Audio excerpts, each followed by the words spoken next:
साथियों, आए दिन देश भर से महिलाओं के साथ दुर्व्यवहार और दुष्कर्म के मामले सामने आते रहते हैं। और अगर हम लोग हिमाचल की बात करें तो इन मामलों की कोई कमी नहीं है।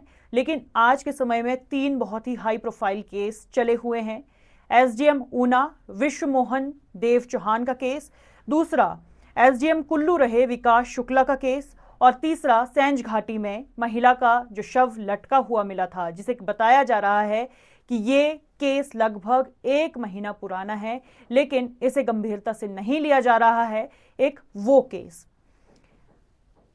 मामले में अभी तक कौन सही है कौन गलत है ये तो अभी तक हम नहीं बता सकते हैं, क्योंकि अभी तक जांच चली हुई है। लेकिन ये जानना हमारा जरूरी है कि जांच कितनी तेजी से चली हुई है, क्या सच में जांच तेजी से चली हुई है, और भी किस तरह के सवाल अभी हमारे मन में उठ रहे हैं, ये सब हम जानेंगे। आज 1 अक्टूबर 2025 के दिन मेरी मुलाकात हिमाचल प्रदेश महिला आयोग के अध्यक्ष विद्या नेगी जी से हुई, और उनसे मैंने ये जानने का प्रयास किया कि महिला आयोग इन मामलों में क्या कर रहा है। तो चलिए पहले इस बातचीत को आप सुनिए और उसके बाद फिर हम आगे की बात करते हैं। ये संज्ञान आज नहीं, ये मेरे संज्ञान में बहुत पहले आ चुका था, और आप अगर चाहें तो सोशल साइट पे जाके देख सकते हैं कि मैंने कब इसका संज्ञान लिया है इस केस का। क्योंकि बहुत से महिला मंडल्स का लिख के और पंचायत प्रधान का भी लिख के बहुत सारे लोगों के साइन, हमारे पास भी एक एप्लीकेशन आई थी, जिसके बाद हमने तुरंत इस पर संज्ञान लिया था। एसपी कुल्लू से हमने बात की थी, और जो IU हैं DSP उनसे भी हमने बात की थी, और इसके बाद इसमें काफ़ी तीव्रता आई है, और जो दोषी हैं, जो कल्पित हैं, उनको इसमें ज़रूर सजा होगी, वो बाहर है। मैम उसके कानून के दायरे में रह के जो भी है वो सब सही है। जी मैम, लेकिन उसके बावजूद भी हम लोग देख रहे हैं कि अभी भी यही कहा जा रहा है कि इसमें गंभीरता नहीं दिखाई जा रही है। क्या मतलब, अगर आप अच्छे से बता पाएं कि क्या मेजर स्टेप्स लिए जा रहे हैं? तीव्रता आई है, लेकिन क्या तीव्रता मैं आपको कहना चाहती हूँ, बहुत सारी चीज़ें कानून के लेवल पर जब कार्यवाही चल रही होती है तो उसको बहुत सारी चीज़ों को नहीं भी बताया जाता है, क्योंकि अंडर इन्वेस्टिगेशन है। और मैं आपको ये क्लियरली बता रही हूँ कि आप अगर चाहें आप देखें कि कितने लोगों को इसमें गिरफ्तार किया गया है, और इन्वेस्टिगेशन का जो स्तर है वो किस लेवल तक जा चुका है। ऐसा नहीं है कि इसमें गंभीरता से नहीं लिया जा रहा है, बिल्कुल गंभीरता से लिया जा रहा है, और बहुत जल्द इसके परिणाम सामने आएंगे। जी, और मैम एसडीएम ऊना के केस में हम देखें तो अभी तक वो फरार है। दूसरी तरफ जो कि मिस्टर शुक्ल हैं, एसडीएम हमारे रहे थे कुल्लू के, उनकी अभी तक एटलीस्ट लोग कहते हैं कि उन्हें जब तक मामला, क्योंकि अभी तक आरोप है, पूरी बात नहीं पता चली है, फिर भी जब तक आरोप है, सिद्ध नहीं हो जाता है कुछ भी, तब तक एटलीस्ट उन्हें कार्यवाही उन पर होनी चाहिए थी, उन्हें अपनी पोस्ट से रिजाइन करना चाहिए था, कुछ होता। इसमें मैं आपको वही कहना चाहूँगी, जो मैं कहना चाहती हूँ वो आप पहले कह ही दिए हो।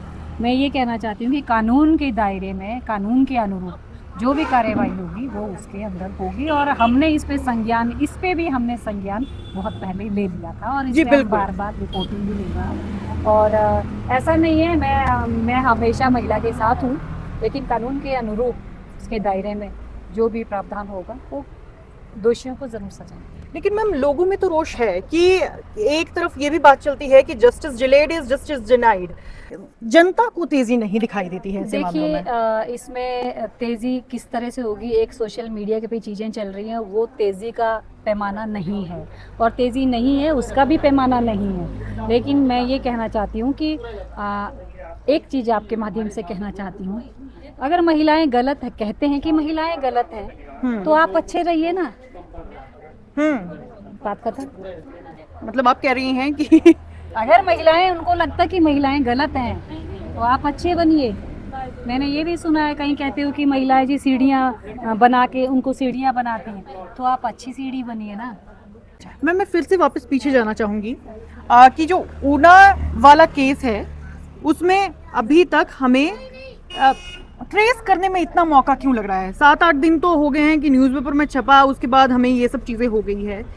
लोगों का ये भी मानना है कि बड़े लेवल की बात है, अधिकारियों की बात है, तो इसे डिले किया जा रहा है? ऐसी बात नहीं है, डिले करने से कानून जो अपराध है वो कभी छुपता नहीं है अगर किया होगा। लेकिन मैं ये कह रही हूँ कि इसमें प्रॉपर कानून के दायरे में प्रॉपर जानकारी इन्वेस्टिगेशन हो रही है और जो हमारी जिम्मेदारी थी हमने उसको बखूबी निभाया है। आने वाले समय में भी जो हमारी लगेगी हमारी जिम्मेदारी हमें करना चाहिए, हम उसके लिए बताएं। मैम, हम देख रहे हैं कि वैसे तो देश भर के यही हाल है कि जहां पर महिलाओं के साथ ऐसी घटनाएं दिन प्रतिदिन होती जा रही है, लेकिन देवभूमि हिमाचल में इस तरह के मामले दिन प्रतिदिन सामने आते जा रहे हैं। चाहे कुल्लू ले लीजिए, दूसरे जिला ले लीजिए, क्या कहना चाहेंगी आप कि किस तरह की कार्यवाही की जरूरत है? दो चीजें हैं। कार्यवाही ये कि मैं एक महिला आयोग की चेयरपर्सन के नाते मैं आपके माध्यम से कहना चाहती हूँ कि मैंने बहुत कोशिश की है कि मैं अपनी पहुंच महिलाओं तक या महिलाओं की पहुंच मुझ तक,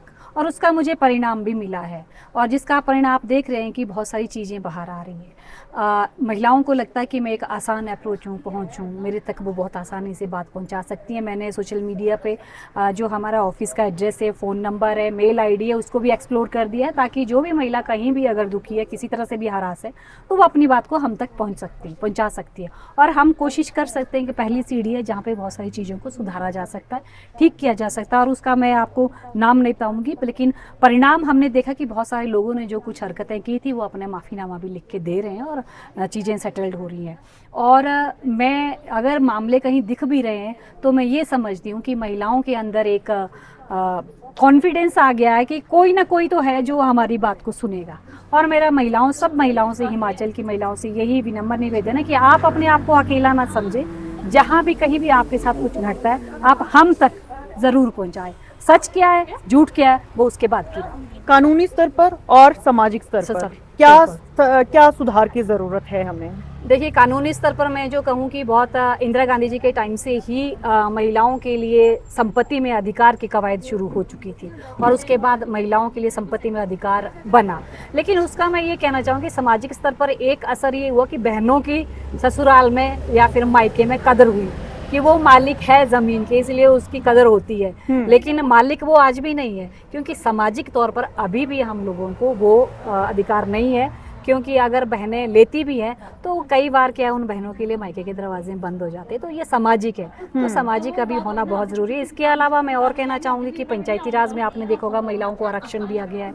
और ये राजीव गांधी जी ने जब सोच रखी थी और उसके बाद 73 अमेंडमेंट आया, संविधान संशोधन हुआ जिसमें महिलाओं के लिए 33% महिलाओं के लिए आरक्षण का प्रावधान रखा गया।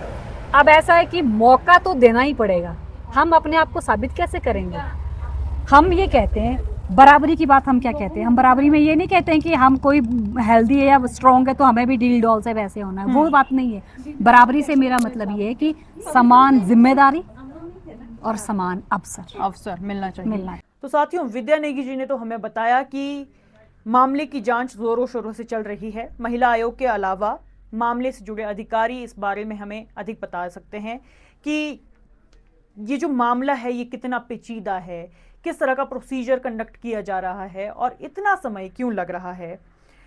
इस तरह के मामले बहुत ही नाजुक होते हैं और किसी पर भी एकदम से टिप्पणी करना थोड़ा सा संवेदनशील रहता है। दूसरी बात जो हमारे दिमाग में आती है वो ये कि एसडीएम ऊना अभी तक सामने क्यों नहीं आ रहे हैं। उनके वकील इंटरिम बेल की गुहार लगा रहे हैं। एसडीएम ऊना किस बात से डर रहे हैं कि उनकी गिरफ्तारी हो जाएगी, उनकी बातों को नहीं सुना जाएगा? तो उन्हें डरने की जरूरत नहीं है, क्योंकि अभी तक तो फॉर्मर एसडीएम कुल्लू विकास शुक्ला जी भी गिरफ्तार नहीं हुए हैं। तो अगर वो निर्दोष हैं तो वो जनता के सामने आए। जनता चाहती है कि अभी तक उन्होंने जो एक तरफा बात सुनी है उस पहलू का दूसरा पक्ष भी जनता सुने और इस मामले में तेजी आए, तीव्रता आए। उनकी गैर मौजूदगी क्या आपको नहीं लगता कि उनके पक्ष को कमजोर कर देती है? और अगर हम लोग फॉर्मर एसडीएम कुल्लू विकास शुक्ला के केस की बात करें तो पुलिस अधीक्षक कुल्लू ने अब ये मामला डीएसपी मनाली केडी शर्मा को जांच के लिए सौंप दिया है। पहले मामले की जांच महिला थाना कुल्लू कर रहा था। 29 सितंबर को पुलिस ने पीड़िता का क्षेत्रीय अस्पताल कुल्लू में मेडिकल करवाया है। बाकी जांच भी चल रही है और आम जनता भी चाहती है कि इस मामले का खुलासा और इस मामले की जांच जल्द से जल्द पूरी हो ताकि हमें सही आइडिया लग सके कि कौन सही है कौन गलत है। अभी जनता दो हिस्सों में बंटी हुई है। एक कह रहा है कि अधिकारी की गलती है और दूसरा पहलू यह भी कहता है कि महिला की भी बराबर गलती है। तो दो मामले हमारे पास सामने हैं, लेकिन जांच के बाद पूरी की पूरी बातें सामने आएगी। और तीसरा मामला सेंज घाटी का, जो एक तरफ तो हमें याद दिलाता है कि हमें अपने कानून को और भी सख्त करने की जरूरत है, इन मामलों में कार्यवाही और भी तेज करने की जरूरत है, और दूसरी तरफ ये हमें दिखाता है कि बतौर समाज हम किस तरह से फेल हो रहे हैं। इस तरह का दुराचार चाहे वो किसी के साथ भी हो, महिला के साथ हो, पुरुष के साथ हो, जानवर के साथ हो, ये हमें एक समाज के रूप में असफल बना देता है। और खासकर जब इन तरह के मामलों को इतना समय लग जाता है सामने आने में, तो ये क्या दिखाता है साथियों। इस मामले में और भी कहा जा सकता है, किया जा सकता है, लेकिन फिलहाल के लिए इतना ही। नमस्कार।